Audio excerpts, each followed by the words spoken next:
पश्चिम रेल्वेच्या लोअर परेलमधल्या वर्कशॉपमध्ये आग लागली आहे। मेल एक्सप्रेसच्या डबल डेकर कोचला आग लागल्याची माहिती मिळते आहे। ही आग आटोक्यात आल्याची देखील प्राथमिक माहिती आहे आणि या घटनेत कोणतीही जीवितहानी झालेली नाही आहे। पश्चिम रेल्वेमध्ये लोअर परळ या स्थानकावरती ते रेल्वेचं वर्कशॉप आहे, तिथे आग लागली आहे। एका मेल एक्सप्रेसच्या कोचला आग लागल्याची माहिती मिळते। दरम्यान आगीवरती नियंत्रण मिळवण्यात यश मिळाले आहे।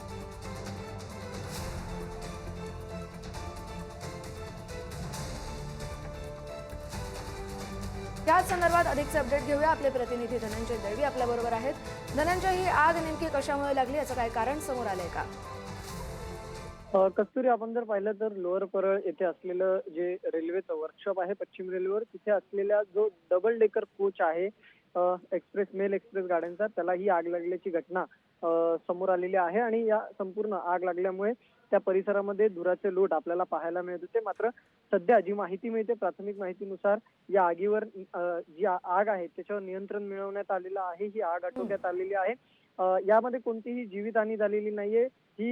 हा जो कोच होता, हा कोच वर्कशॉप मध्ये होता, तिथे दुरुस्ती आणि देखभालीसाठी हा असल्याची माहिती होती आणि त्याच वेळेस ही आग लागल्याची घटना मिळाली। अद्याप आगीचं कारण जे आहे ते स्पष्ट झालेलं नाहीये। मात्र आग आटोक्यात आली असून सगळी परिस्थिती ही नियंत्रणात आहे। कस्तुरी, धन्यवाद धनंजय, तुम्ही दिलेल्या सविस्तर अपडेटसाठी।